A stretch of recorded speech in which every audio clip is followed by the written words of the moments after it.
turn that on. We're all live. Okay, all ready? No. Okay, everyone ready? Okay, welcome to tonight's Parish Council meeting, 14th of February. I have to say, aren't we a sad bunch, all sitting here on Valentine's Day? Obviously, romance is dead in Buckland Brewer. I'm not kissing you. Right. Apologies for absence. Looks like we're all here. Declarations of interest? Point of order, Chair. As we're discussing the playing field, it may well be that it's deemed okay for people to take part in the vote, but should not members of the Playing Field Association declare an interest? Also, the owner of... Sorry, can you use the microphone? I can't hear at all. Sorry. I beg your pardon, Joe. I was just asking the Chair whether, regardless of whether people took part in a debate and could vote, should not members of the Playing Field Association and the owner of the playing field declare an interest just as a matter of transparency? It is a question, not a statement. There's no financial gain for anyone in the discussion tonight. But I will declare an interest. Okay. Minutes of previous meetings on the 10th and the 18th of January. Are we all happy that they're okay and I can sign them off? Yeah. I want to thank you, Joe, for the minutes on the end of January. Made up for all my spluttering and getting it all wrong because I wasn't prepared, so thank you for that. People reading them won't think I'm an imbecile. Right. Before we go into it, welcome James, welcome Phil. Are you here for the evening, or was there something you'd like to say to start with? Well, I got my wife promised me a really romantic evening this morning. So you want to stay here? More importantly, I am somebody else's wife promised me. Okay, so you're happy to stay here? And, okay. James is being recorded live. Okay. Right. Public participation.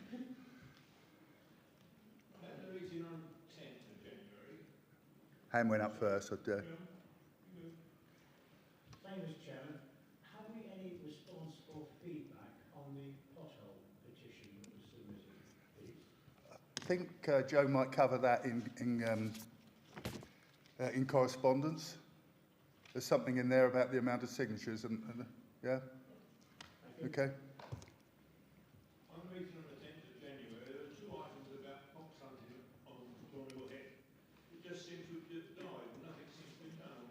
Nothing on the agenda or anything about it. Yeah, okay. I was going to bring that up in members' report. Okay.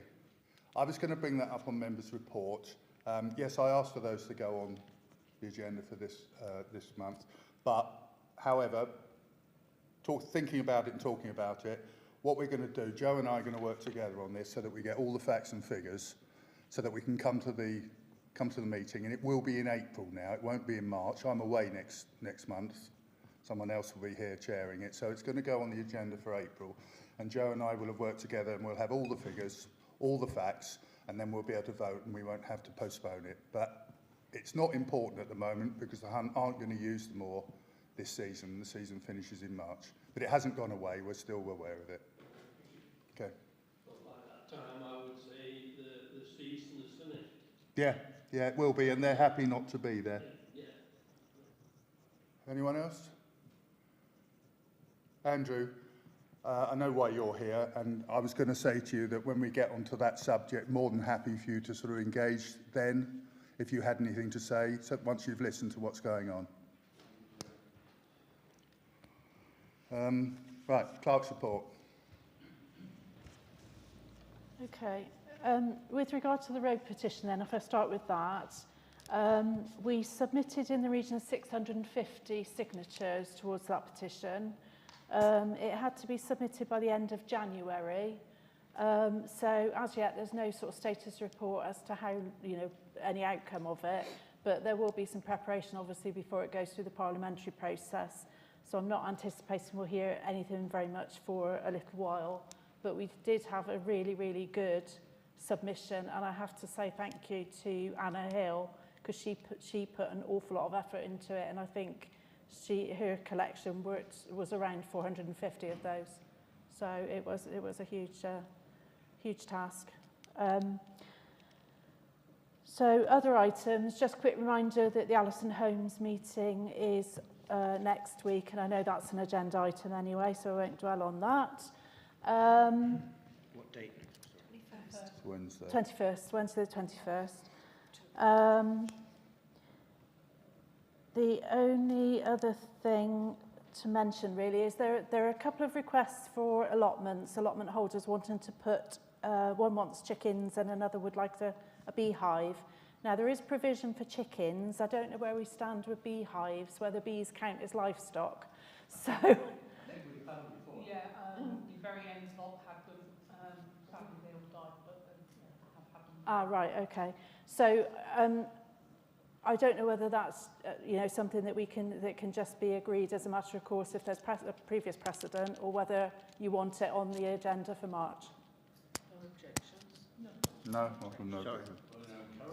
Yeah, it'd be good for the pollination up there. Sorry, can I just ask, if they swarm or whatever, and they get frightened or whatever, if you've got people up there working, is there risk of, or you're all happy with it? Would you like to have it on a future agenda so that we can Yes, risk assess it? I got no problem. I think they're wonderful creatures, but I just think. Sorry, I can't hear again. Can you do that?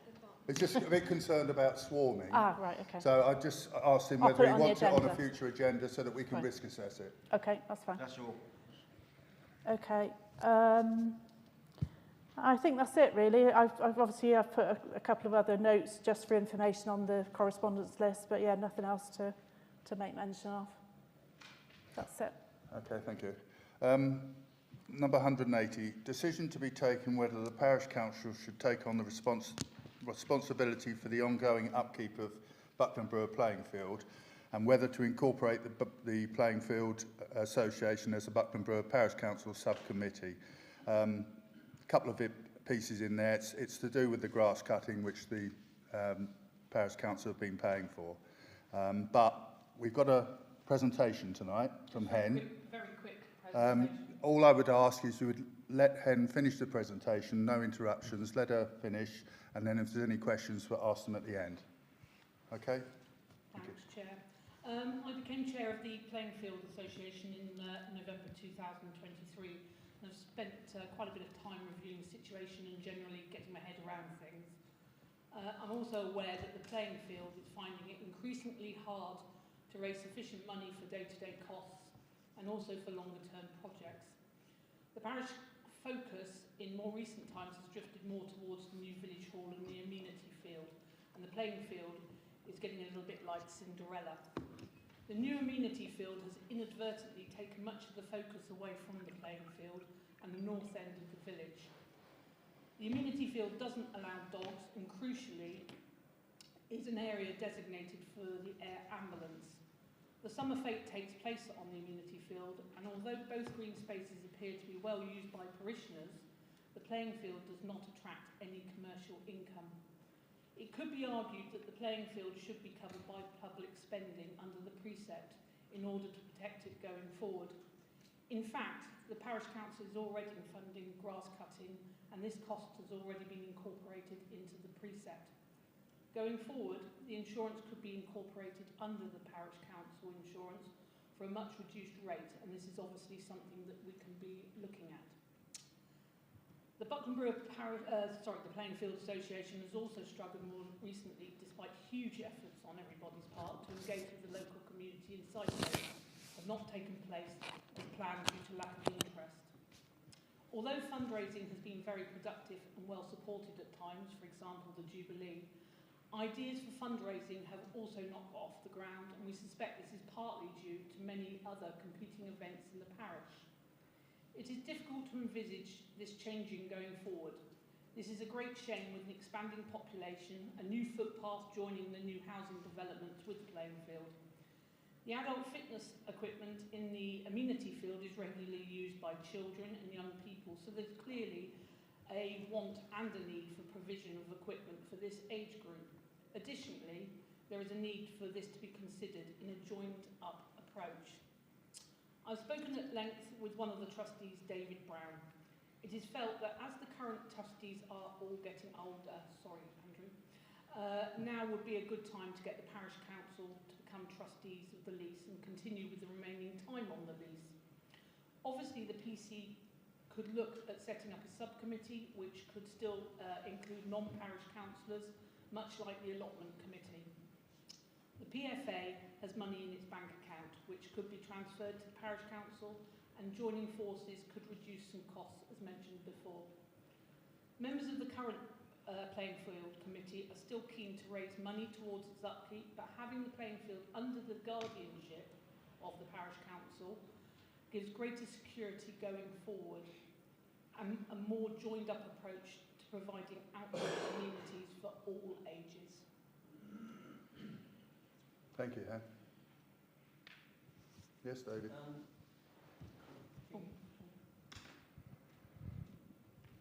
Is it coming up to the stage where the children's activity bit need to be redone? Yeah, probably Richard's better off explaining to you, but it is getting to the stage, it's getting into sort of disrepair, and obviously we have S106s that could be incorporated into that as well. Yeah, we have an annual inspection every year, annual inspection, and we, as the team, are carrying out maintenance ourselves. We haven't had to bring anyone in. Obviously, there will be some specialist repairs needed, and we'd have to bring someone in. So we're keeping our head above water, but it's deteriorating. It's over 15 years old. Now, we are approaching a company called For Grants. And what they are, they go out looking for grants for you. You give them you tell them who you are, what you want it for, and they'll go out looking for grants. And whatever they get, they take 10%, but you do get a grant. And we're in the middle of doing that at the moment.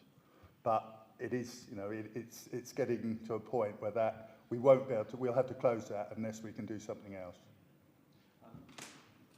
Because I know in Bideford Park and Victoria Park, there's been several times when the children's activity bits have been replaced, isn't it? Yeah. They do need replacing every few years, don't they? And that takes money.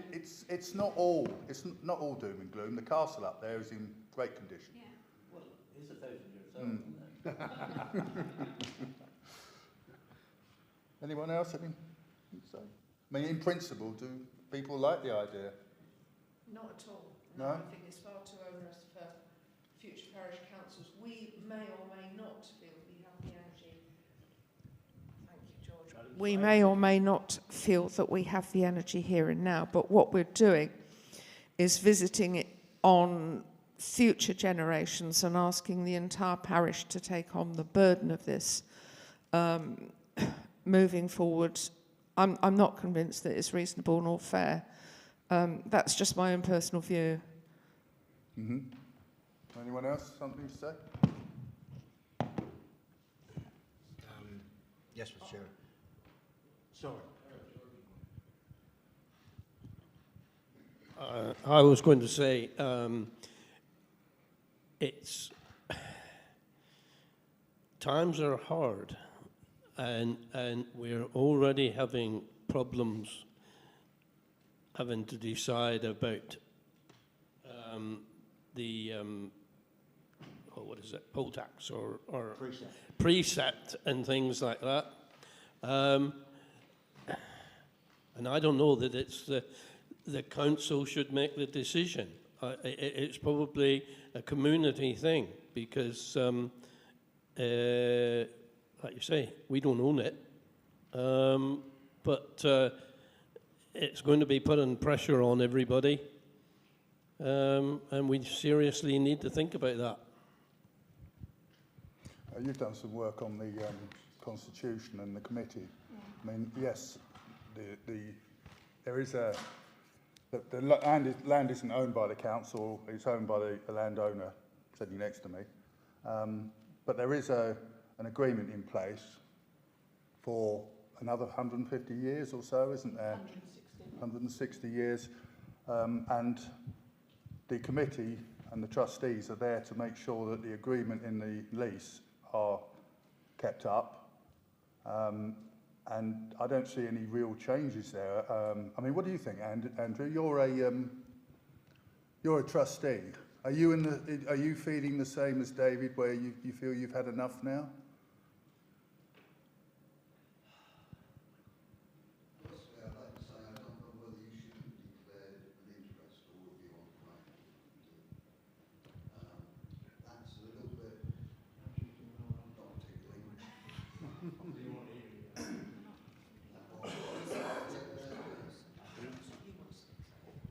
Yeah, I don't know whether you shouldn't have. Is it on? Yeah, I can hear you. Put it in your mouth, Andrew. Lovely. Yeah, I don't know whether you shouldn't have declared an interest anyway, for the sake of clarity on this. George has had to declare because he's the landowner. And was, I guess, originally involved in the lease. You've got a double-sided bit here. There are 3 people that signed the lease. Myself, David Brown and Ian Brown.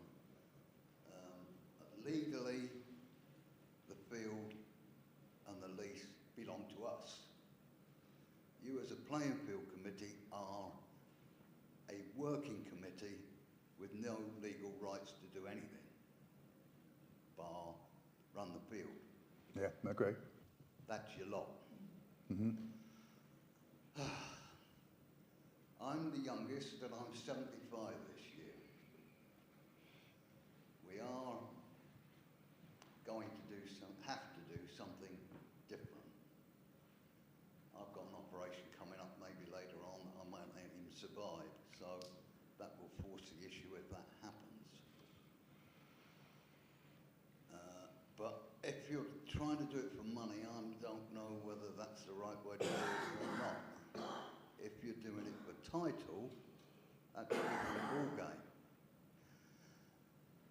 But I don't know that you can discuss it here. I think you've got too many conflicting opinions, conflicting employments between playing field and parish councillors. And you can't put George into a position where he can't be in a debate over it because he has to be. Any changes may forfeit the lease altogether. I haven't looked into the legal situation, but it will have to be looked into. And I think if you wish to deal with this and discuss it, you're going to have to do it at a public meeting. I don't see any other way you can do this. If you've not got enough money, you need to drag the village more in with you, and again, a public meeting may be the only way you can do this. The parish has got to support it. If the parish don't support it, you go nowhere, apart from putting the burden on the rates, which may or may not be right to do. That's not for me to decide, that's for everybody else to decide, because everybody else has got to pay. And I don't want to go too deeply into this, because it's not right for me to do so. But I do think the only way you'll deal with this is if you have a public meeting. You'll be free of any legal commitments and conflicts. It will enable George to have his say freely and openly, and the trustees to say what they want freely and openly. You can tie yourself in knots here in a minute if you're not careful.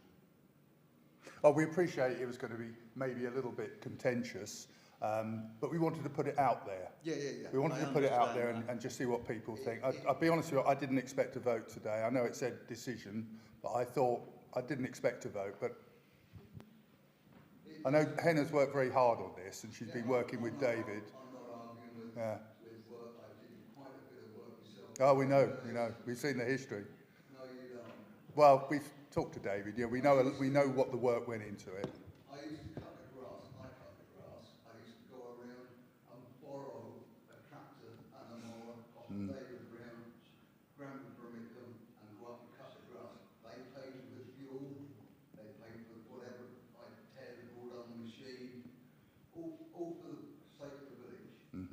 Yeah, there are people doing exactly the same now, to be honest with you.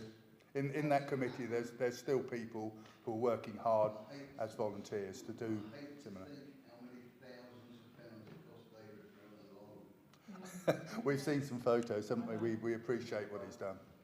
All of the field was stone picked. Today, he had blokes up there for a fortnight, 3 weeks, turning the ground, putting grass seed in, all the rest of it.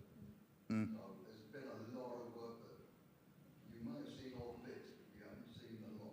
No. But I do think you'll have to do this for the parish meeting. I don't think there's any other way to do it. We're not, no one is trying to minimise what the work that's gone on in the past. We know how hard it's been and how long it took. So, you know, and we want to keep that legacy going on. But As I say, there'll have to be some legal bits. But yeah, I'm sure there is. But I think it's not so much about the money. You know, we've got money in our bank account.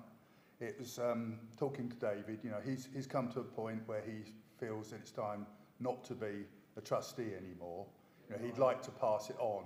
him and I have discussed this on several occasions over the last 20 years, believe me. So, you know, what this is about is maybe looking to change things, change the trustee, and going from there. Yes, it needs looking at again. We all agree on that, but it was just to put this out there as a feeler. Yeah? It might, because we kind of are responsible for the amenity field as well. It would, in a way, make sense to have a coordinated approach to kind of to play, wouldn't it? Really, for it, you know, for the benefit of the people of the parish, really. Okay. Should we leave that there for now? But we all know you're happy with that, Hen. I know you've done a lot of work. Okay. Forgot where we were then. Right, 181. Decision to be taken where to plant a landmark tree received from Devon Wildlife Trust and whether any signage is required. Is that literally one tree? Yeah? It's a silver birch and it's about 4 feet tall. Silver birch? Yeah. Anyone comments? I got just the thought that one died on the green 2-3 years ago and it might replace that. It is just a thought. The green out here? Yes, yes.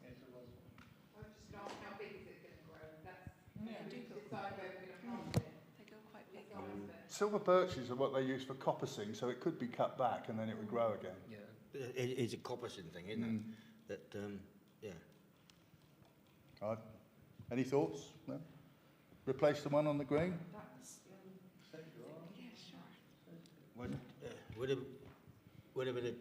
Would it be possible to have a choice of type of tree to have rather than silver birch, a decent oak or No, they beech didn't have or those anyway. No, we got silver what we were birch is given, some of really. the nothing. Be quite Yeah. blunt. It was just delivered. It's a tree. Do we need to decide where we're going to put it? Or can we just take it and put it somewhere? Might die. Well, it doesn't have to go in the ground right away if it's in a pot. Yeah. There's not time to think about it. But Yeah. in states, we're going to let that rewild. Is it a good time to plant trees out at the moment? Or, We yeah? haven't come to a decision about Hymns Piece. Just what I was There's no decision be made on Hymns Piece. No. Yeah. Yeah. So, shall we? Jane has said replace the one on the village green. Just a suggestion, it is all. If it's practical, if there's Yeah. I mean, where else is the playing field? Could go up there. We've got a couple of dead ones up there that need replacing. on top of the castle. Yeah. I don't think. Village Green, yeah. Yeah, go on. Village green. Replace the one that's there. Okay, just have a show of hands then. For the village green. Sorry, can I, yeah, you mean cutting down the one that's on the village, this village green here now? Just out here. and him cutting down that one. No, this was a dead one. It's replacing one. There's a dead one. One died a couple of years ago, George, and was dug out by the ladies that do the. Was it the lady? Or it might have been Steve Harding, but somebody dug the root out, and it's just a place to replace a tree. Fine, Yeah, but, okay. but you should be placing with a decent type tree, like blunt. I was going to say you've got 22 acres or whatever it is to plant a tree, and you can pick him one whenever you like. And Yeah. I don't think anyone's going to be really worried where we put the tree, as long as we plant it and it grows. Okay. 182, discussion and agreement of the agenda for the meeting with Addison Homes representatives on the 21st of February. Ongoing issues are being escalated by nearby residents regarding construction traffic, inconsiderate parking and site hygiene.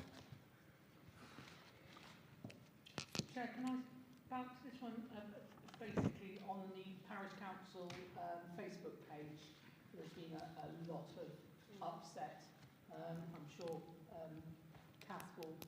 But one of the ones was the workers are working on a Sunday, and obviously that's in breach of what the times. And I really understand how the people in Orley closer are feeling that it started at some ridiculous time in the morning. It's also breaching Yes, that's what I'm just getting to. the Yeah. plan of approval. So they're not meant to be working. They're not. 8 till 1 on Saturdays Uh, and 1 on Sundays.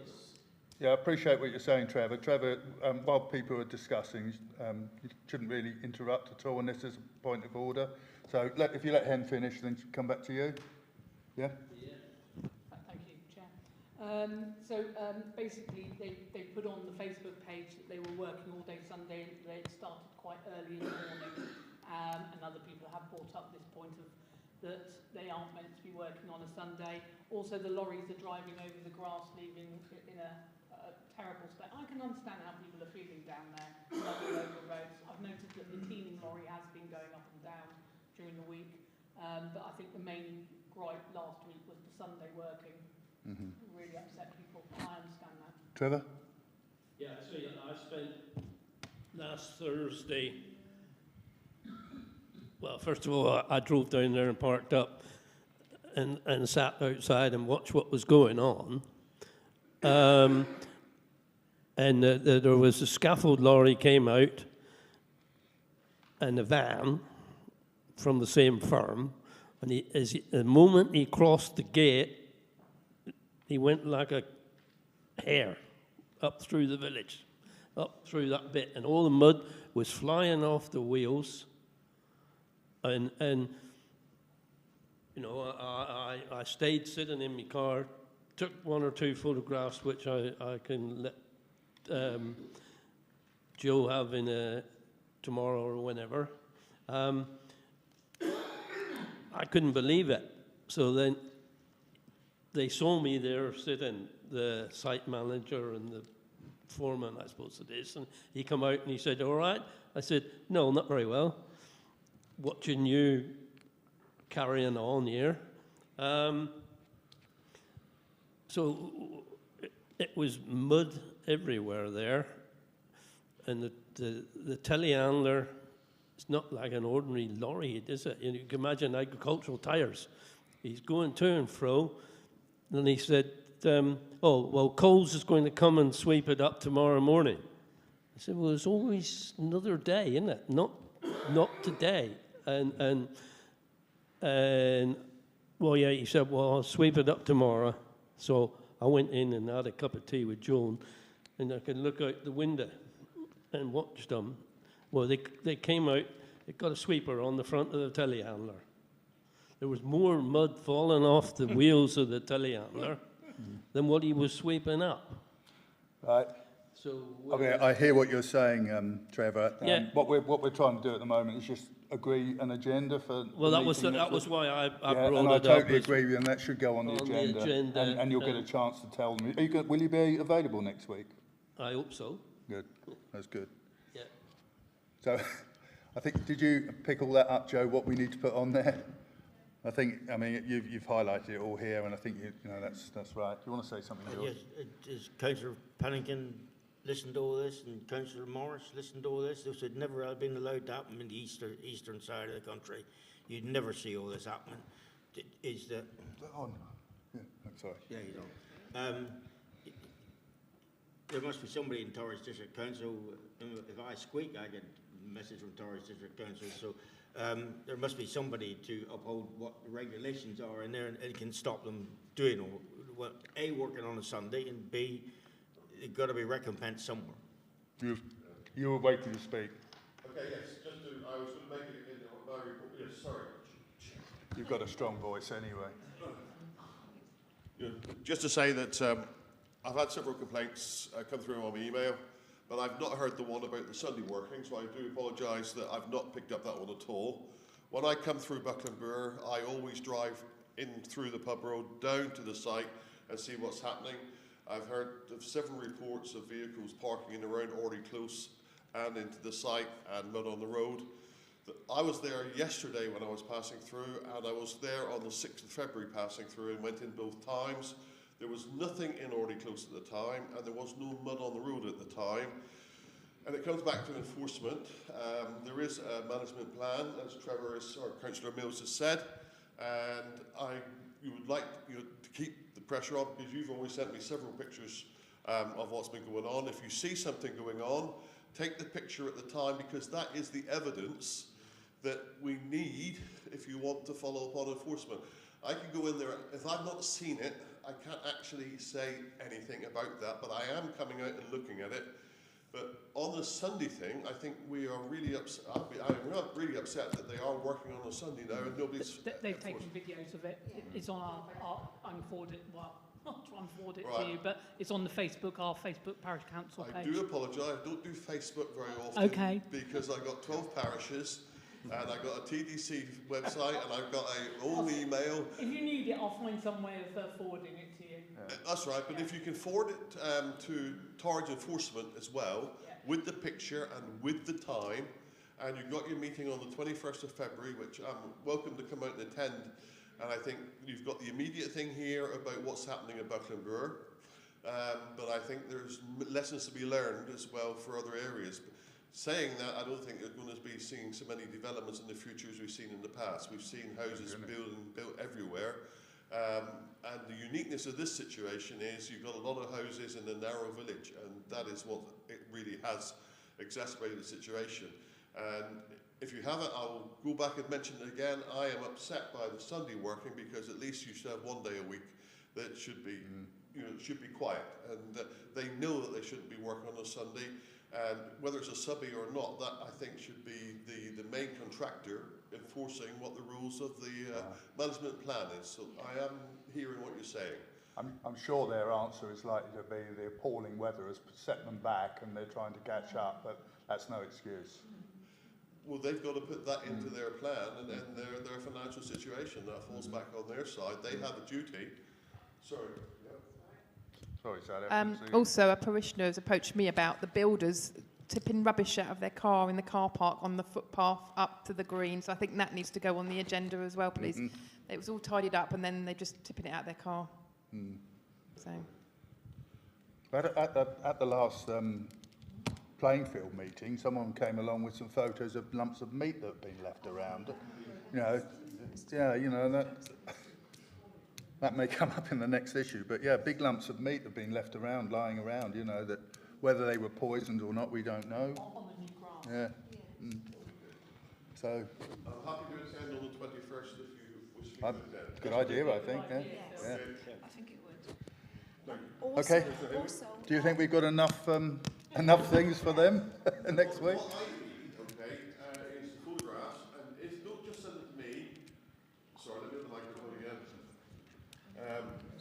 Don't just send them to me, send them directly to Torridge Enforcement, and because they will have the evidence then of the date and the day, and then with evidence you can then take some action. You can say to the guys, this is what happened on this day and this time, and without evidence you cannot really proceed. Yeah, I think very well. you've got. It's It's on our Facebook. It's just really difficult to transfer, as I found out tonight, recordings, but I'll find somewhere giving it to you, Phil. I think one of the questions, if I was in, because I've attended a couple of the meetings you've had with Alison Holmes, is have they actually fined some of their subcontractors for breaking the rules? Apparently so. I think that, Joe, haven't they? They find this. Haven't they raised over £1,000 in fines? Yeah, but it's not. Oh, sorry. It's not Alison Holmes paying the fines. Alison Holmes are charging their contractors, so Alison Holmes haven't actually paid anything themselves. No, sorry, it's the contractors. Yeah. Have we had some of that money, or are they holding it until? We've had some money. We've not had any for ages. Because although I've had some pictures, a lot of it is the aftermath as opposed to any vehicles in shot at the time. There've been, I think there's one that I sent off recently where you can see the signage on it, but that's the first one in ages. So Alison Holmes, Phil, have fined their contractors. Yes, sorry. And ask them what the fine level has been at the present moment. Yeah, well, that can come up next week, can't it? Also, one of the people that live in Orley Close said when the lorries have been reversing on the grass, and they've got like a caravan just before the grass, and it's really, really close to, so they're worried that they're going to hit their vehicles. And the entrance is really, really bad as you're coming into Orley Close with the pits. Have you seen that at all when you came in? Well, I'm always amazed at that. And that dip. Yeah, because that dip has got deeper. A lot of the parishioners that live in there have said how deep it's got now, and the entrance as you're just coming in is really, really potholy. Right, yes, right. I've noticed the Maserati. I can't bring it up here, unfortunately, because it's too low. But there, I mean, yes, the road has changed as well, yes. It has. It won't be nice getting all that on. No, but it's got really low. Okay, well, it's plenty for the agenda for next week then. I'd just like to say, Chair, you've got two other sites that have been nearly finished development, Pierce Homes, and you've never had this trouble from Pierce Homes. And you've got two or three other smaller sites, you've never had trouble from that. It's just got to be an attitude of Alison Homes. It's just not, you're building and developing here. Other builders and developers never cause this havoc. I think you only have to Google to see where else they've been upset. Villages. I think Winkley. Winkley and I think it's North Taunton. North Taunton is the latest one they've really upset. Exactly the same MO as us. That's all the mother dust. Well, and also they're bringing their dogs to work, and I think they've had complaints, and we're finding in our village that there's a massive amount of dog muck that is seeming to be accumulating more than usual. Okay.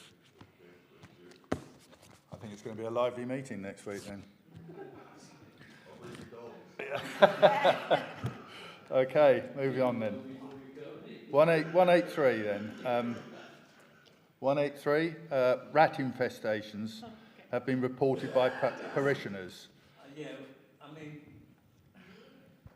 Discussion agreement of any action that Buckland Brewer Parish Council may be able to take. As well as down at Hill Park, someone let me know that they were having problems over that side of the village as well. And I don't know if there's been any reports from elsewhere. That side. Yeah, that way, yeah. Oh, and trouble. It's all to do with the year, weather, and everything. The other day I come across a nest of certain rats in the middle of a log pile. They're coming in now. They got over it.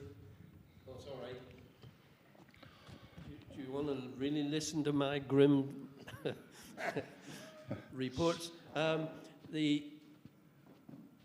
It's nowhere else. And I'll tell you another thing. Everybody's bird feeder. Got what? Everybody's bird feeders.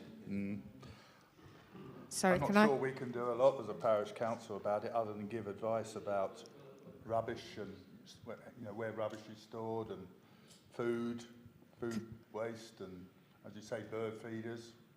Torridge District Council Chair, as I said to other members before the meeting, once upon a time, I think the District Council may have picked up responsibility for vermin infestations, but no more. I mean, they're very clear. It is not their problem. There is guidance on there. They say we currently don't provide a pest control service to domestic premises. You should contact a private pest control company, yada, da, da, da.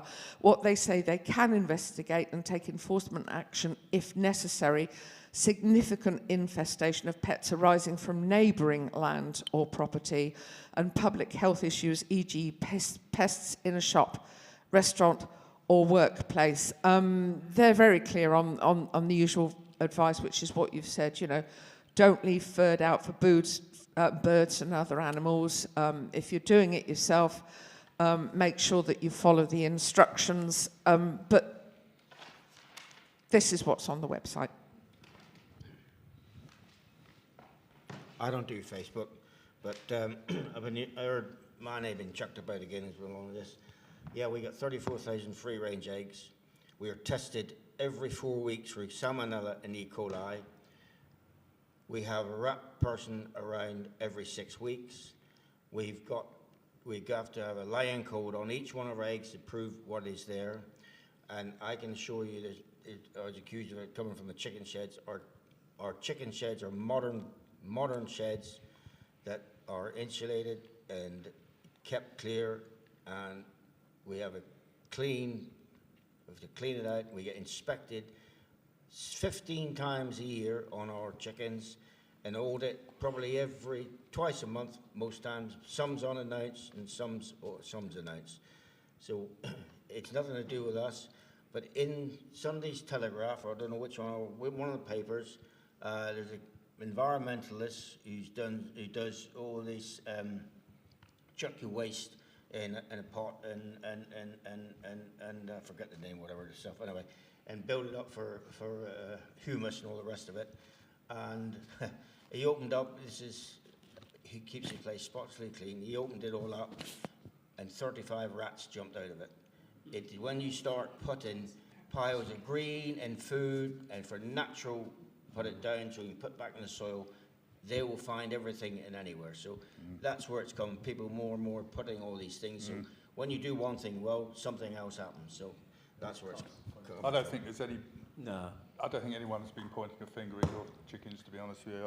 I think the issue is sort of isolated, isn't it? And it's just a case. I mean, I don't know what you two think that we could do. I think it's more a case of advice of not to leave rubbish lying around and that sort of thing. We've got rats in one of our outbuildings for the first time we've had in 8 months, and the food has just not been around for them. They've come indoors now for the first time. It's usually September, October. They come in, not in February, and it's been a change in the climate for some reason. And the other thing is I know George does an awful lot, Chris Hayward does a lot of his chickens, and it has to do to get his market, etc., etc. But there's more and more chickens now in the countryside, different places, free-range chickens, and there's always the link with chickens and rats always seem to go very well. Chickens and birds, that is always a strong link between the two. Well, they say everyone's within 10 feet of a rat all their lives, don't they? So, I mean, all I think we can do is maybe on Facebook. What are you laughing at me? You're 10 feet from me. Is that what you're thinking? It was funny enough. I think all we can do possibly is look up advice and put it on the Facebook page and on the website. Just Torridge advising don't people. Torridge don't want it reported to them, I guess. No, they can't do anything anyway. But Well, I think it's good to report it to the environmental health. that's what I was. That's what I was wondering. I don't think you're going to get much reaction. No, but it just. Staff that's going to come out to every rat that's in the district. But it just to kind of, so they're aware that there is an ongoing problem. Okay. Phil, So, Joe, can we look up some advice that we can post on the websites and the agendas. This is off Torridge website, and Phil, it is not encouraging anybody to report anything. This says, go away, we don't want to know, really, is the message. So I'm just wondering if they could be a bit more helpful. Is that a message you could take back? Look, we do want to know. We're not going to do anything about it, but we do want to know, rather than clear off we're not interested. Well, I think there's a lot of areas in Torridge and other local authorities and central government whereby we're under pressure financially. Yeah. And we've dropped a lot of services quietly Yeah. without telling people we've dropped them, Yeah, basically. yeah. And I think that it doesn't stop people reporting it and keeping a record of it, but I don't think you're going to see anybody, if I was totally honest with you, to come out and deal with it. So to whom should they report it? Because this is very clear. There's really okay, okay, and you're okay, right? Yeah. So are you going to feed back to Environmental Health that you have advised us that tonight? Because, as I say, it is very, very clear. We don't want to know. Don't bother telling us. Would you do that? Thank you. Okay. Right, members' reports. Should we start with you again, David? We'll start with you. Yeah. It's coming up for time for the fete again, and we just would like to have, if we could have permission to have a dog show on the fete, like we've done for several years, down on the amenity field. Don't see a problem. Thank you very Done much. it before. Any objections to it? Nothing more exciting. Okay. Anything else? No? Pen? No, nothing from me. I've said everything I need to say. Catherine? I've had a parishioner speak to me about the children's climbing, about the exercise, what do you call it? The Adult exercise equipment. That's it. And basically it's saying that there's children climbing all over it, and he's worried that they're going to, going to get hurt, and perhaps a sign would be useful to put on there. He said. Disclaimer. He said it's really small. He said it's really I don't think small. that's going to stop the children. I know. That's what I said. Disclaimer.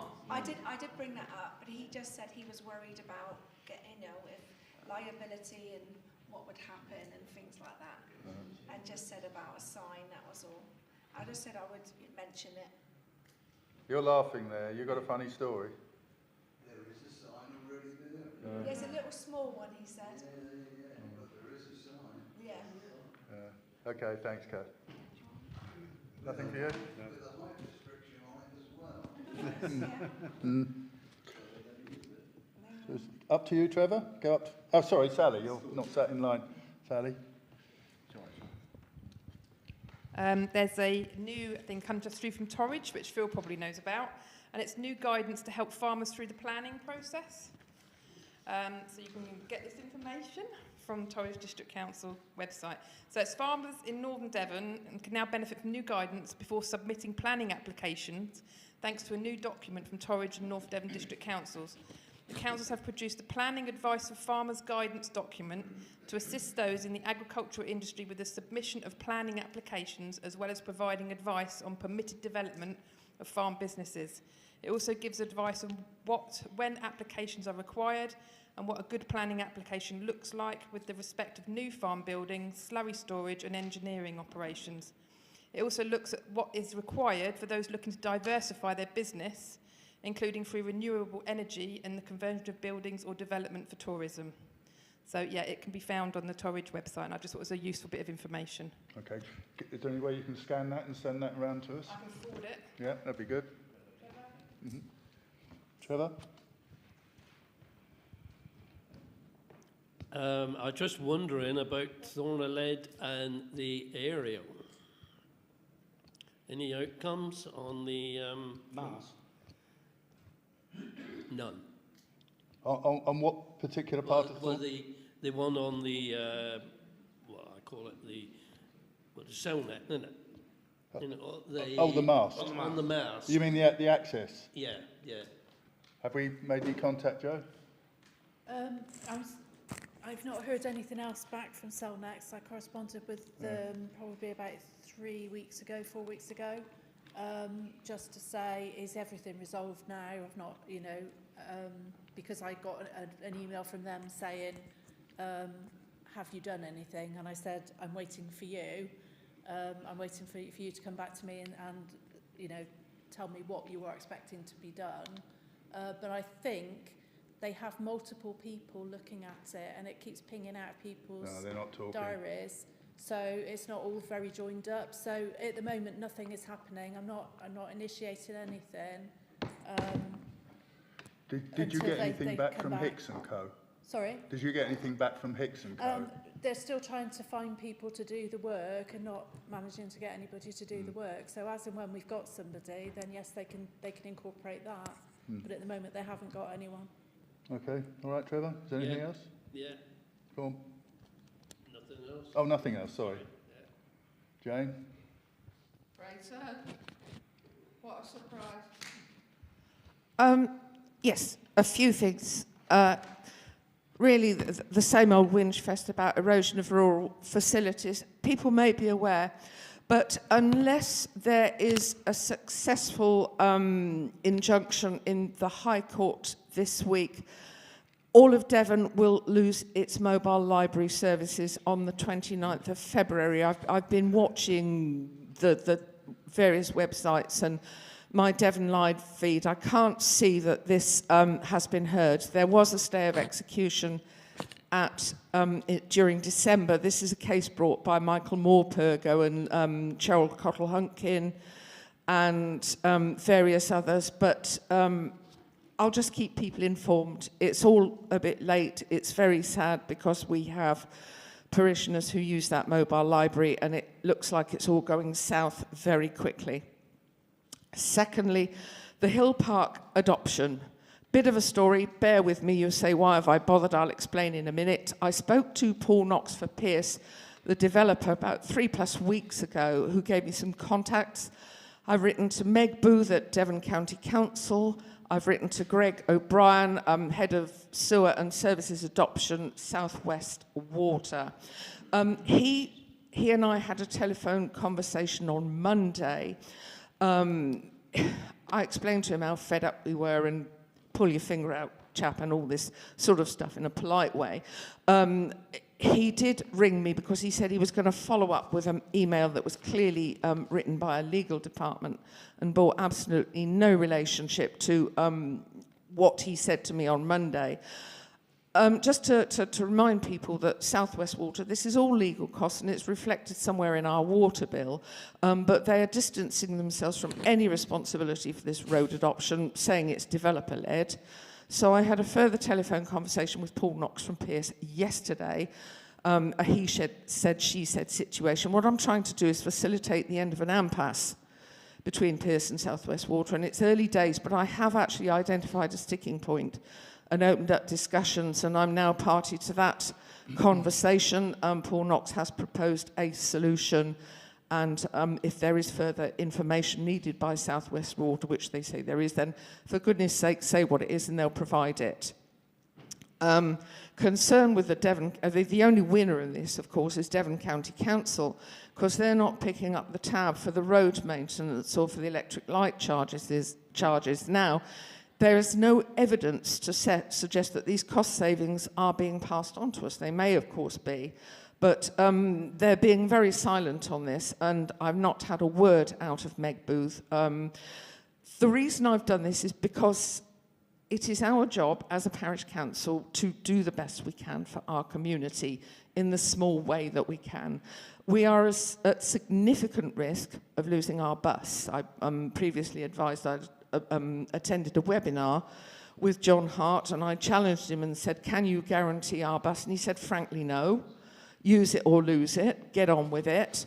I approached Stagecoach and the bus people of Devon County Council, who are more than willing, in principle, to facilitate and provide an extra bus pickup down in Hill Park at no cost to us, which could quite well encourage extra people to use that bus, thus using it or losing it. It would provide It provides facilities now and it provides facilities moving forwards, but of course they can't do that while the road is not adopted.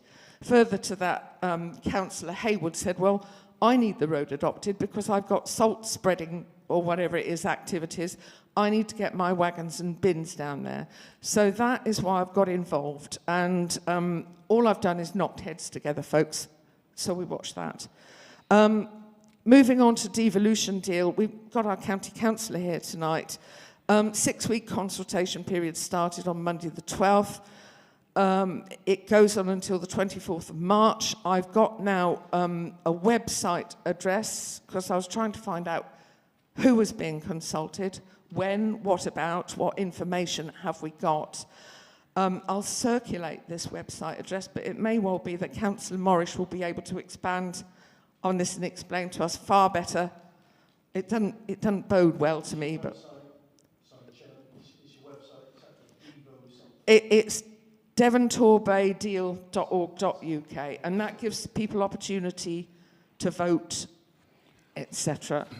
So there's that. There is a request, please. I've asked a couple of times that my telephone number is published on the Parish Council website. It's still not there. DALC advise that we can have this, should we so wish. I do wish, please could it be put on there. Question, have we got a date for our annual meeting set or penciled in, Joe, yet? No. Well, not yet. Is it something we need to think about, Chair? I think Joe will do that as a matter of, I mean, it's always in May, isn't it? I thought it could be earlier than that, but I don't know. That's not a worry. Okay. Our clerk will deal with that. Okay. Just that we got Councillor Morris here tonight, and I thought it'd be nice to give him a date for his time. I thought. Okay, thank you. Pin you to the seat. Can I just ask you a question? You've done a lot of work here, and you've contacted a lot of people to get this information. I mean, are you working in conjunction with Jo? I know she's busy, and are you working together? At this moment, no, but I will be forwarding the correspondence to... All I'm saying is that all correspondence from the Parish Council should come via our clerk. And she will get it. And I sort of take a step back now. All I've done is put Okay, two people in I was touch with assuming each that other. Joe's busy and you've discussed this and she's happy with you to contact these people. It's just a courtesy. Okay, well, I will forward the correspondence, but as I say, I asked questions and the thing sort of roller coasted this week. Okay. And last but not least, and then I'll shut up, I just noticed that in our inboxes today was Torridge District Council not taking very much notice of us. I noticed there was a planning where we requested 5-2 against for Torridge District Council to decline a planning application. The housing supply had been fulfilled, but they granted it nevertheless. And that's me. Thank you. George, follow that. I'll follow that. Yeah, very quickly. Thank you, sir. Reference Thornleigh Moor and the feasibility of what is available on the new SFI, Single Farm Information and Environmental Land Management, and the monies when our mid-tier scheme runs out, so we're renewed for 12 months, that there's more monies up there that is available for the parish council. Is now we've deemed that we're really hard up, and we've put our precept up from normal. If it's okay with the council, parish council, I would like to have a pre-meeting with RH Hicks, if you'd like to go on with them, for 2 or 3 of us, to discuss what the feasibility is and what are they going to do about it, because when our single farm, when our mid-tier system runs out, because now won't be so much carbon capture, but it'll be what other environmental schemes are available up there, what we have got to do, and also to do with, oh, my brain sometimes, with the cattle up there and Trevor Coles, etc. up there. So what is available from the government while the government's dishing out money for all these sort of schemes? So do I have permission from the I think Council. I think a little while ago we discussed that, and you and Trevor were going to No, we didn't. Take There this was some discrepancy about using RH Hicks & Co. All I can tell you, if you're going to use other ones, it's going to cost you 10,000 amount of money. But what I want clarified, and I had I did a prelim so I can bring to the parish council valuable information before it goes on into the parish council. We're on another issue, and I got lambasted for doing it on my own. I'm just clarifying everything. That I want a pre-meeting with them, and is it all right to meet with RH Hicks & Co. who's done all this in the past, they know what's going on, and if you start asking for someone else to do it, it's going to cost you an awful lot of money. As far as I'm concerned, it's okay to have a chat and then bring the information to us. Yep. I mean, Can I, sorry, I can sort of hear what you're saying, try one. it's not really a report, though, is it? Sorry? No, I just wanted... Yeah, sorry, are you talking about the, and then... it coming to an end in 2024? That's and then it goes on then till 2028, yeah. Doesn't it? Yeah. Is that right? Well, that's what we're going to do. Yeah. But I would like it put on the agenda for April. That maybe we should invite Hicks in again to discuss it with all of us. I think that'd be useful now we've been on the council. once I know what's happening, then we can bring them in. There's nothing to stop you going to talk to them. Fine. Then you can't make any decisions with them. No, I don't want to make any decisions. Yeah, I don't want to make any decisions. But we need to push this on. We need to push this on. Okay. On the, like I think, Councillor Morris for the soapbox, and unfortunately it hasn't been put up because we're going to put it at Hill Park, but we can't, and Councillor Lowe is doing an investigation with the road adopted. So we will be using your money, sir. And thank you very much for a new soapbox up there. We were going to put it down at the bottom of Cherry Vale, but whatever, so, sorry? Yes, please. Right, fine, thank you. Yeah. And on reference hymns piece, I had a parishioner, Stephen Sherry, contact me tonight. I've got information for you, Joe, on his inquiry about whether we need advice, and he's contacted a firm in Exeter about, if you want to take this forward, about the site tip that was about 100 years ago and what is liable there if we're going to let it out, by pigs, which then Councillor Mills brought up. We should have, he brought it up for a health and safety thing, and it's going to provisional cost, and what he said is going to be at £750. But he could do I can let you have the stuff, Joe. And if you want to go that way, and if you want to let it out for pigs or whatever, and we need to do, now it's been brought up that there was possibly a dump site for Buckland Brewer down there, then we need to do a survey on it, and that's going to cost £750. Okay. So, fine, thank you, that's my lot. Okay. I'll try and be quick then. A couple of things, I'm glad you're here. Drains in the village, water, the amount of water we've had running through the village has brought earth, leaves, all sorts. And what they're doing, they're covering the drains. So now we've got a river from the top of the village to the bottom. People are going out there and they're knocking it in, but it doesn't take long to fill up. Is that just something to look at? I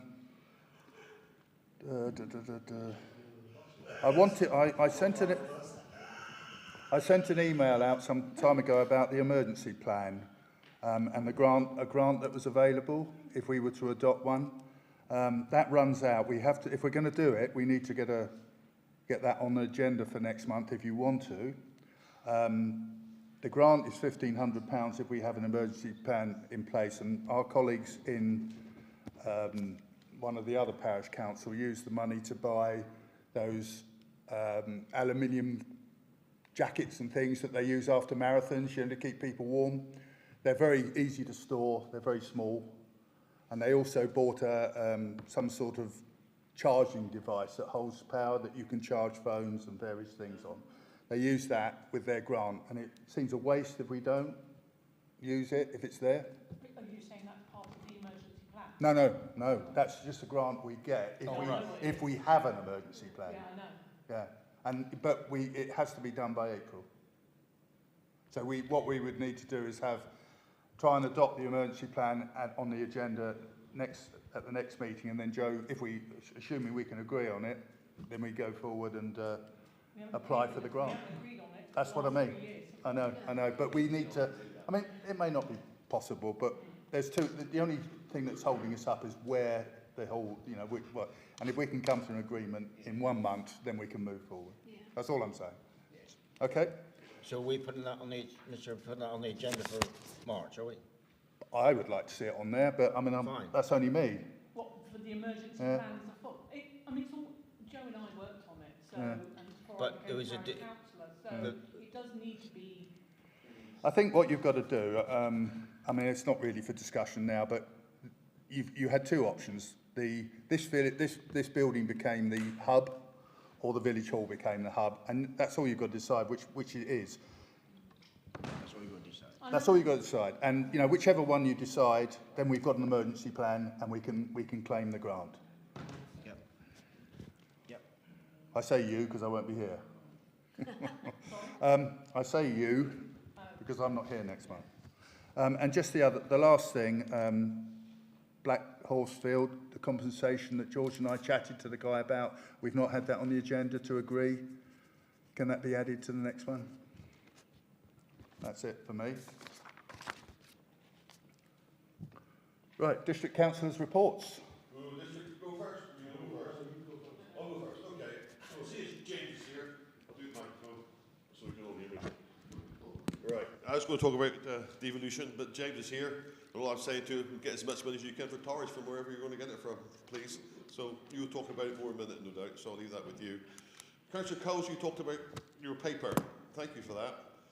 I'm alarmed by the planning policies affecting the rural areas. I'll tell you for why. Farming has changed an awful lot. And I don't know if you've been to Torrington lately. The creamery tower is come. A fantastic bit of machinery has been in there the last day or two. And would you believe it? That tower was built in 1983, and I think only used for about 2 months before it was closed down in 1984, if I remember rightly, 40 years ago. And I look at Torrington. Torrington had several agricultural businesses that supported the agriculture industry. You started going through Torrington. Wholesome Machinery was the first one. There's the gentleman who used to work there and repaired my pitchfork because I couldn't put the handle back into the fork again. I'm very grateful for that point of view. You had North Devon Meat, and North Devon Meat wasn't always popular because Peninsula Proteins gave a specific smell, a bit like Bridgewater. When you came down the motorway, you could smell the polythene plant every time you got to the bit on the M5 of the plant there. There was a milk marketing board up with the breeding centre, Cobbledick's, and you know there was a town that had agriculture that died and has been replaced for the people that died. Mr. Singh up there with the nursing home and all the other bits and pieces, and it really lost its identity from the 80s onwards to a certain extent. And I go back to my own village as well. I live in Littleham.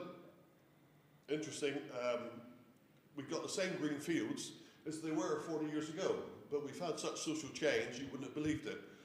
There were 8 dairy farmers in 1984 when milk quotas came along, and we've got 1 dairy farmer left. And we produced actually more milk in 1984 than we did now in 2024. So that's 40 years change that maybe is good or not so good. Several farmsteads gone away, all the changes have gone through, and you talk about the need for planning, but we've got 2 acts coming through central government that's not causing, but the way of the direction of travel. We've got the Environment Act of 2019 and the Agriculture Act of 2020. And the situation is there, is the 2 reflect the changes that I think Councillor Haywood's talked about the environmental land management schemes and all the changes coming forward. And I don't quite know where we're going to go for the future, quite frankly.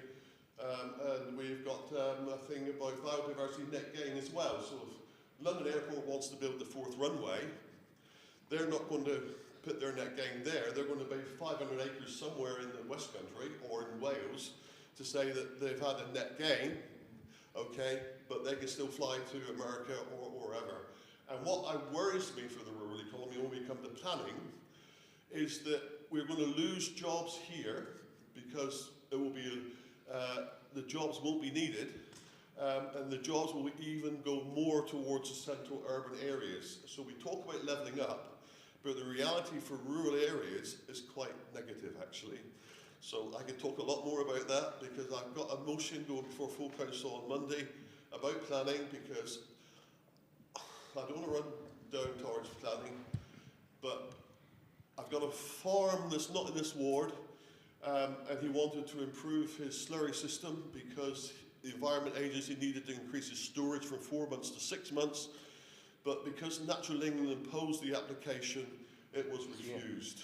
And I'm just heartbroken because there is a good farmer who works hard, and he's been told that he has to reduce his cows if they want to pass the application. That's what he's up against. You also have 2 applications for additional farm accommodation where farms have got bigger. Both were refused on Torridge by the planners. One was called in by myself, and we went to the planning committee and argued it. It was passed at committee. The other was refused. I hadn't called it in. It was 4 years ago, and the other has now been passed, and that's on appeal. And we're fighting all the time. And interesting, I stand at the top of my place. If you come into Biddyford, you look above Holzannery, we look towards Dartmoor, but we look up towards the 2 bridges in Biddyford. And I stand at the top of my place now, and we've been a dairy farmer up to 1993, if I remember rightly, but we were affected by the Atlantic Array cables. We lose a third of the farm, so no point keeping the farm going in the long term from that point of view. But I've got 8 farms from the top of my place within 3 miles who, that are investing £4 million each in their business. And if they want to put a bullpen on the end of the cow shed, they're in enormous difficulties because they've got to do all this justification, and you haven't got the ability to change flexibly any longer. We need a more flexible system from that point of view. But it's also to allow people to change in the countryside as well, because we've got a place in Abersham that's come down, and they wanted to pick up all the new schemes that are going, and they took down all the new buildings and replaced all the old buildings again. So it's quite interesting to see the real change that's coming in planning, which your paper says an awful lot about. I think we've really got to get our act together from that point of view and go from there. I was going to talk about council tax as well, but you know what I'm going to say about council tax. It's going to be the same next year. We need to get as much as we could. The good news is that our homeless budget is going to go down because we've bought some stuff online to house families. We've had good returns on our investments because interest rate goes up. But staff costs, unfortunately, because local authority workers have been capped to 1%, they're suddenly getting 6.5, and you're going to pay an extra 3% on your council tax. And just remember, when Torridge sends you the bill for £1,500 or £2,000 or whatever you've got, we only get 8% of it, all right? It's not our fault, it's the other people. So there we are. Don't always blame us. Don't shoot the messenger. Phil? I won't tell you what Devon County gets. James will tell you that in a minute. Any questions? Yeah, well, not question, just coming on from what you were talking about Torrington. It was the same in Bideford. There's all these industries where there was a lot of jobs. People just moved from one to, that's what I used to do. But, you know, there was a lot of jobs in Torrington. Northern. I could tell you things about Northern Meat, but you wouldn't believe it. Okay, well, if you think, okay, Torrington is twinned with Roscoff. Yeah.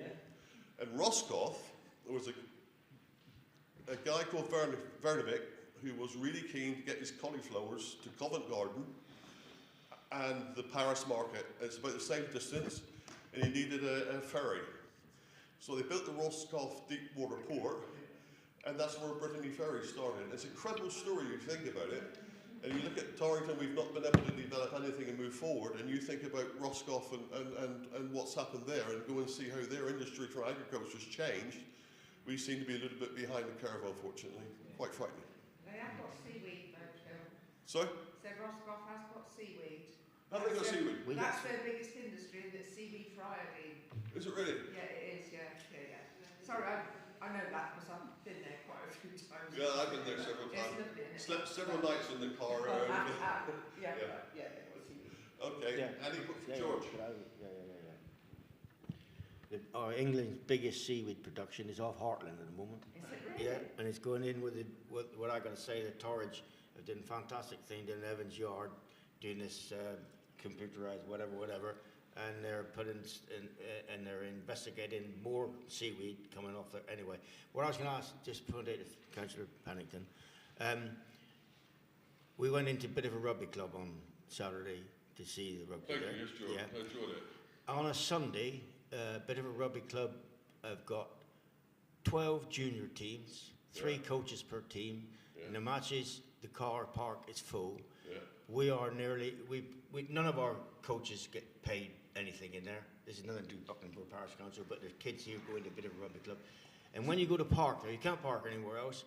You've got to pay £2 to park up on a Sunday, and you take any kids, you take kids who are off the streets, parents in there, and coaches there. I think it's outrageous, Torridge, if council charge that, and I just point it out. Thank you. Okay, can I just say in our main decision-making committee then, the last time we met, we discussed the charity events that took place on Bideford Quay.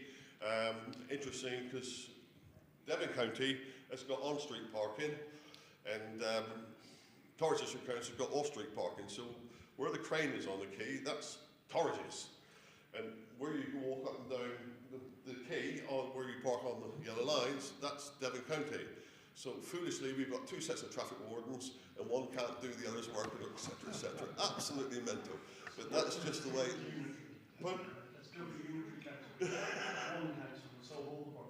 Solve all the problems. We won't start that one tonight, because you'll be here from that point of view. But there was a big discussion. That was only 3 weeks ago we had that, because there's 6 charity events I think we have on the quay throughout the year. And Torridge agreed that they would only take 75% of the maximum they could get. But there was a bit of a battle, but we got them down to 50%. So I think you should have, we asked that question for you, George, Mr. Councillor Haywood, because I know I've got great admiration for the work that the rugby club does down there, along with the racket centre up at the top and all the other facilities we have in Bideford. That's really good, and we do underrate the town. Thank you. But you guys and things like the Atlantic Racket Centre do an awful lot, so we thank you for that, and I'll follow up on your question there. Thank you. Thank you. James? Right, I'll give you James. Ladies and gentlemen, councillors, I've got a few notes. I don't often make any notes, to be honest, but I've got a few. So, first on, 13 communications I've had this month from your residents on potholes, on domestic violence, on medical availability, and one on the County Council Farms estate. A lot of them speak for themselves, but some of you may not know that Devon County Council, some of my predecessors, people like Des Shadrack and various others, decided to buy a lot of farms back in the 1940s, 50s and 60s. And that section of Devon County Council, I think there are 94 farms, is the only section in Devon County Council that earns profit. So the only profit making, and I hear lots of officers telling dribble about balancing the budget, utter rubbish at Torridge and at Devon, because all they do is put your council tax up. Well, anybody can balance a budget if you put your council tax up. The clever people are the people that don't put the council tax up, still provide facilities, and balance a budget. But nobody in Devon seems to be able to do that. Tomorrow, we're setting budget. Tomorrow, all day at County Hall. Probably the worst day of the year for me. Bores the hell out of me. You will hear officers stand up. You will hear senior members stand up and say that we've got to have 4.99 plus a bit. And I know now, absolutely, there'll be 2 of us that will vote against it from the blue team, and that's myself and Councillor McGough in Bideford. Because I just don't get it. I just don't get this mentality about, oh, well, we've got to have maximum council tax increase. Why have we? Why have we? There's absolutely no reason. What I will like to hear tomorrow is that Devon County Council have had to make £104 million worth of cuts from last year's budget to this year's budget. Officers have identified a staggering 68 million. How do you identify 68 million pounds worth of cuts? That means as far as I know, that actually they're going to do the same next year. We're going to do the same next year as we've done this year, but with 68 or 70,000 million pound less. Well, why weren't you doing it last year? You know, I really don't get on. It really gets under my skin, as you can gather. Anyway, happier things.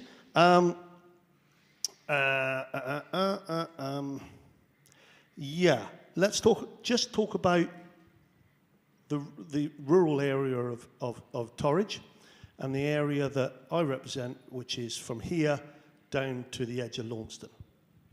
And we have one town that is the fourth most profitable earning town in terms of agricultural terms. And the reason I'm going to touch on agriculture is because Torridge is one of 3 districts in the United Kingdom that has agriculture as its biggest employer and its biggest economic driver, okay? And when I hear all this tosh about tourism, the only reason people want to come to Devon and enjoy Devon is because farmers make our countryside as it is. The reason the fields are green and the hedges are cut and the yellow and blue and all that flora and fauna and all that type of thing is helped by a better government grant, but it's because of the farming industry. And so anything I can do to help those farmers, I will do. And in Holsworthy, we have a wonderful company called Harper's Home Mix that is a Torridge grown company. It started at Stibcross with Bill Harper. Many of you will remember Bill starting it there. He's still involved with the business. I was with him on Monday night speaking at a farmers group in Cornwall. And that company now produces cattle cake and animal feed that goes all over the United Kingdom. A wonderful example.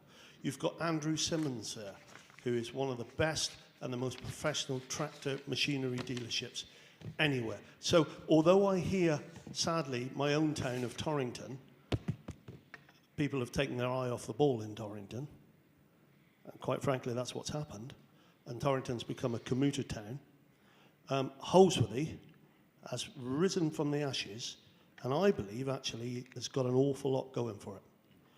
So it's not all doom and gloom within the Torridge area, and I'm really pleased to hear when I go to county council meetings that Holsworthy and the Holsworthy rural area, which very much includes here, is seen as a progressive area. We have a problem with potholes and roads as a whole. There's no question about that. Who am I to say any different? I travelled from where I live at Riddlecombe over near Winkley, and I'm here tonight, and I probably hit 10 potholes on the way. Probably. Just like you will tomorrow. There's been an extra £6 million given by government for potholes to Devon this year. They've had the money's in the bank, and halfway being spent. None of it is being spent in North Devon or Torridge. All right? None of it. And I went proper funny at Stuart Hughes, who is the executive member for Highways, and he said, well, the only thing I can tell you, James, he said, is that the top 10 projects are now being funded by the 6 million. There are 3 in North Devon and Torridge which are in the next 10, so they will move to the top 10.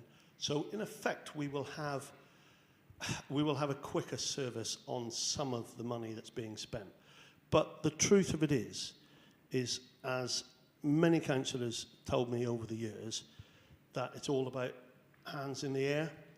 And if you cut a line from Crediton straight across, and you've got the top side of Crediton, which borders on Exmoor, includes Barnstable, Biddeford, Holsworthy, Heartland, all the way down. We have a lot less voters at County Hall than you do in South Hams and Exeter. And that is because there is a bigger population in Exeter and the South Hams than there is now. Can I take a question, Tim? I've got a question. Yeah, sorry, go. I'd just like to know who to send a bill to for the pothole I hit down the bottom of Station Hill the other day. I think I bent a wheel. Well, you could send that to Stuart Hughes. It won't do you any good at all, but you can send it to him. It makes you feel better. Yeah. Please do, sir. Please do. But seriously, if you do, and you get no response, just do send me a little copy, and I'll try. I'd just like to go direct first. Yeah, that's the job. That's the job. Right, I'm glad you do. Okay, right, moving on. Devolution. Phil, you touched on devolution, I think somebody did. Yeah. Devolution is about bringing more powers from Westminster down to County Hall. Okay?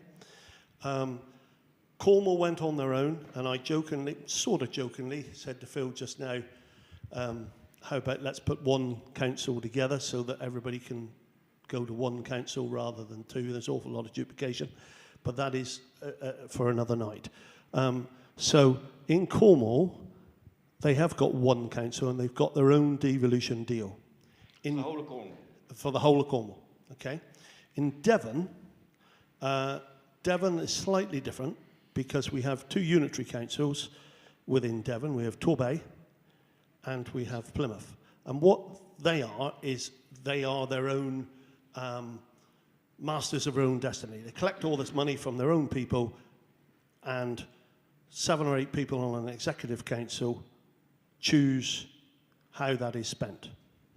We, in Torridge, have a system that I've always believed in. When I was leader of Torridge, I always believed in it, if it's working right, and that is the committee structure, where you have, how many members you got? 36?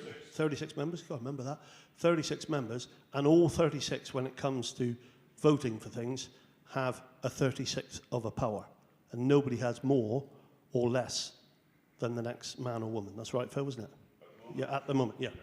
Okay, so what devolution is doing is Devon have done a deal with Torbay and have said, we would like to bring down more powers and basically be in charge of spending more of a budget. Instead of government saying, here's a cheque for whatever, that cheque is given at the start of the year and you do what you like with it, basically. You spend it, you're masters of your own destiny. What would have been really good is if Plymouth had come in with us, because Plymouth have got a huge population. Plymouth have decided for, I think, their own reasons, that they're better off on their own. And that is entirely up to them. Tudor Evans is a very, very good and clever and shrewd operator, and he represents and leads Plymouth and does a really good job. And for a Tory to say that, you know, that might be an interesting comment, but he is. Credit where credit's due, he does a really good job. He thinks it's better for him and Plymouth to fight their own argument. But what it will mean for Devon is that we will be able to spend and be masters of our own destiny. And that is about the truth of it. That is about the nuts and bolts of it. Money, yeah, money's the root of all evil, but it's something that you've got to have to be able to improve your quality of life and people's quality of life. There is a consultation starting this Monday, or started last Monday? Last Monday, sorry, yes. Started last Monday, so it's 3 days old, 2 days old. You are able to take part in that and have your expression and your viewpoints. What I have asked is that every viewpoint that is signed, if you want to do it anonymously, that's entirely up to you. But if you want to sign it and say, I live in Buckland Brewer, or I live in Thornhill Head, or wherever it is, that those notes or those comments are forwarded on to the ward member so that the ward member actually can understand what his or her area actually cares about. So that's devolution. Other things... sorry. Oh, sorry, George, yes? Torbay, a lot more people down there. We're joining with Torbay, as you say. Plymouth's gone their own, whatever. Yeah. So we're up in Little North Devon, about a third of the population up here. How the devil are we going to compete with when the money comes and the right punch-up comes to get the money equally or area-wise when we're only a third of the thing? And why in Exeter included? They've so well. Yeah, they are. Exeter's in. In Torbay.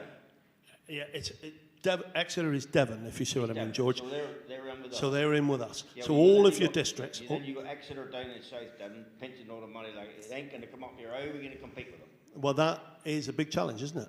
That is a big challenge. And, you know, John Hart married a Holsworthy maid, as he keeps telling me. And I get him up here occasionally. And we've got 2 executive members out of 6 up here. But at the end of the day, if all the boys and girls down that way want to vote together, can I ask we're you out the trap. Also, in Devon, we get 25% less for each child in education and what they do in the southeast. Correct. And the NHS and everything else, we are at least 40% less. So how are we going to compete when it's structured that way anyway against this lot? So what's the answer? Listen, I haven't got no idea what devolution's about and how you're going to get over it. But I'm just telling you what's happened and how the devil we're going to compete. And I guess that's part of the... Well, you up there, you want to know. I'm at county. I'm a long way away from... I can't give you an answer. I can't give you an answer on a government issue, George, can I? And I do. And to be honest, I've been on the naughty step of county council more than any other member because I try and say it like it is. And for some reason, you're not meant to criticise officers. I don't understand that. And if they want to put me on the naughty step, fine. But one other issue that I wanted to talk to you about, was locality budget. Councillor Hayward jokingly said I could do with another salt bin, and if you want one, George, you're more than welcome as a parish council. Thank you. The locality budget is the little bit of cash that I get to be able to give to parish councils and community groups in the area. And I try and spread it around fairly evenly, and Buckland have had a bit. When you ask for a bit, you have it, and that's fine. Yeah, you did But you're not greedy. Some are, some want, I only have 8,000 quid to spend, and some ask for 5,000 quid for their little parish. Well, hang on a minute, I've got 34 parishes to represent. 34 parishes is a lot of parishes. Some of them are very, very small, East, West, Buckford, Cookbury, that type of thing, very small, but nevertheless, as I heard tonight, everybody pays their council tax, so everybody should be listened to and treated the same way, in my opinion. But we have got £8,000. We had to fight for it. They tried to get it back to 4. We've got £8,000. 2 I haven't spent for this year, so I've got 10 grand to spend in your local communities. So, I've heard a few little things about children's play areas, about grass cutting funds, about all that type of thing, and perhaps Buckland Brewer have got a bit of money that you've carefully reserved and saved. But if you need a bit of cash for some seed corn projects, then ask. But ask me after the 1st of April, please. Thank you. Apart from that, Mr. Chairman, I am very proud to be your county councillor. I haven't been too well, and I'm a busy guy. I've really got back into it now. There are a couple of people here tonight that were very supportive of me when I was very ill. So thank you very much. I've never really thanked you. I'm not going to look at anybody. I really, really am proud to be your county councillor, but it's just not very easy. Thank you. Just before you start, is there anyone take the opportunity to speak to James? I saw you had your hand Yes, up. sir. Thank you. Just before you left potholes, didn't put my hand up in time. Sorry, sir. No, you can tell me when you're doing it. Thank you. I'm very interested. And I don't know whether anybody here has recently driven down past Henry Castle. I tried to. Right. I'd like to write to somebody in Highbury and ask them why they've done delighted to see potholes being repaired. And I reported one about 10 years ago. Big one, outside Henry Castle. The subsidence in the road was like that. 3 or 4 days later, done. Fantastic. Came past Henry Hill, up towards Tilgate. And look, they haven't just repaired the pothole or the subsidence, they've gone right the way across the road for quite a length. 200 metres down the road, up the road, is a mass of potholes, and they repaired 2 of them.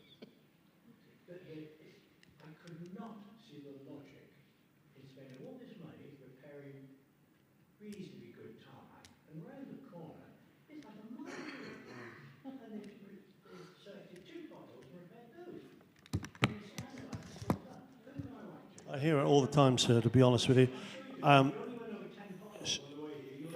Yeah.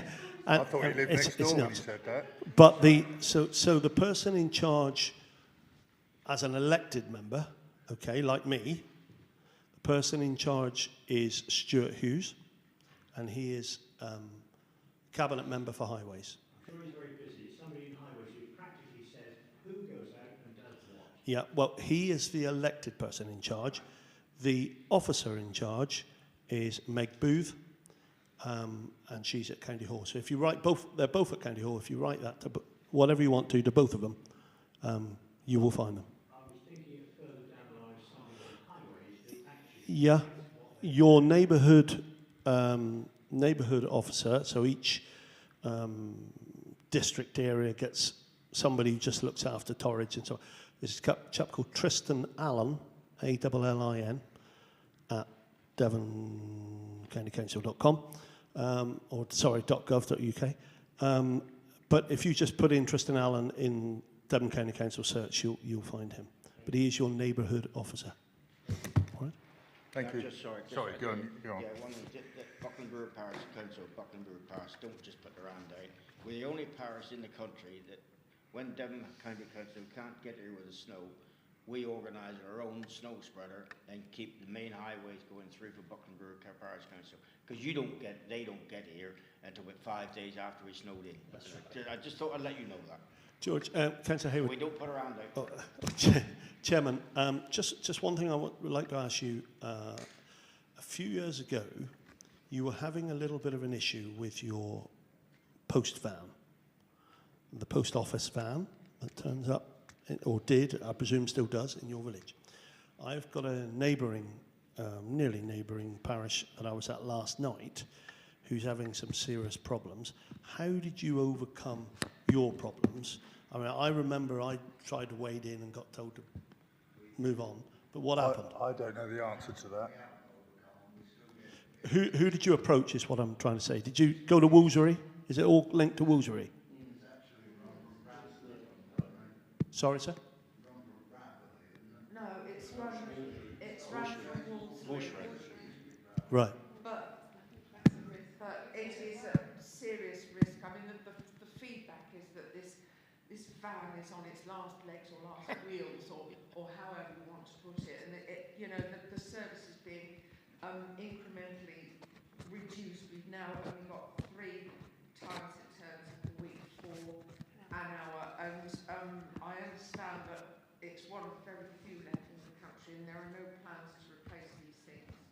That is what the feedback has come back to me via Wolves. Last night they said that the guy that sits in it is proper grumpy. Yeah. Would it be the same type of person? The person, to be fair, the person does vary. Sometimes they're not grumpy, and sometimes they are grumpy. Right. They're different levels of grumpiness. Yeah. But Woolsbury is the driving force. Yes. Woolsbury, yeah. Thank you. It's not reliable, and of course we're not entitled to it, are we? It's a grace and favour service. Thank you, Councillor. Thank you very much, James. Phil, thank you very much, you too. Okay, moving along, one new planning application, Haywain Barn, Barton Court, Buckland Brewer. It's a proposed new double garage, including a store and associated external works. Everyone had a look at that? Everyone okay with it? So, yeah, unanimous, all happy with that. Receipts and payments then, Joe.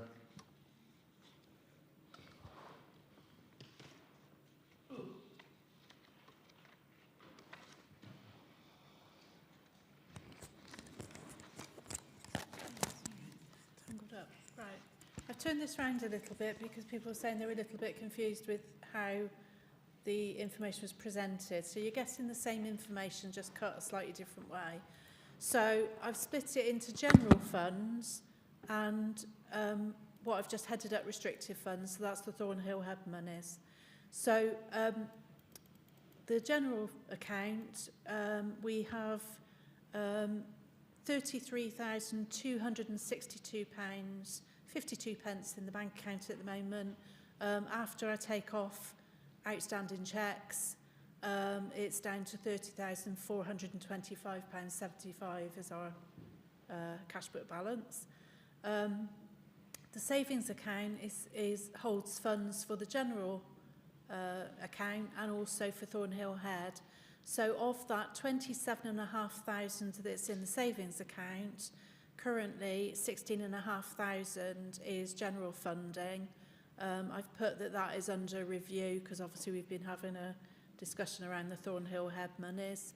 And then moving on to Thornhill Head, there's £22,170 in the bank for that one, and of that £27,500, the remaining 11,000 is Thornhill Head money. So that's how the money is split at the moment. And as far as payments, it's very light month for payments. It's only payroll going out and coming in. We've had one field rent, and we've had the outstanding allotment rent, so they're all paid in full. And that's it. Have we not had that money in from the Footpaths Association? No, not Oh, yet. I'll chase that. Thank you. So, point of order, Chair, we really should authorise these payments, shouldn't we? Under Standing Order 17B and 18, we should vote and authorise these payments. We should do it each time.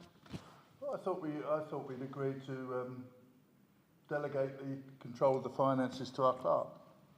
No, we as a parish council we have standing orders that say we should vote and authorise those to enable our clerk to do that. Unless those powers are delegated, and I must admit, I thought they were. I don't know what. I don't see how we can delegate financial payment. I don't see how we can do that. Let me look into that. Let me look into that. Can we please? Yeah, I'll look into that. But I'm sure we delegated the payments. But okay, we'll look into that. Sorry, Chair. Can we ask the clerk's advice on that? Well, I've passed over the bank statement reconciliation. I understand what's being said, and yes, it wouldn't hurt to have a proposer and a seconder. I mean, there's nothing out of the ordinary here. This is very much sort of business as usual expenses, so you can have a proposer and a seconder. So we could do that now. Yeah. Okay then. Right. Do you want to propose that then, Jane? Yeah, I'm happy to do so. Seconder? Okay. All in favour? Yep. Okay. Sorted. Thank you. Well done. Thank you for this too. And that brings us to the end, so thank you very much to everyone. Thanks for coming. I'll close the meeting now and we'll get back to your romantic evenings. Oh, joy.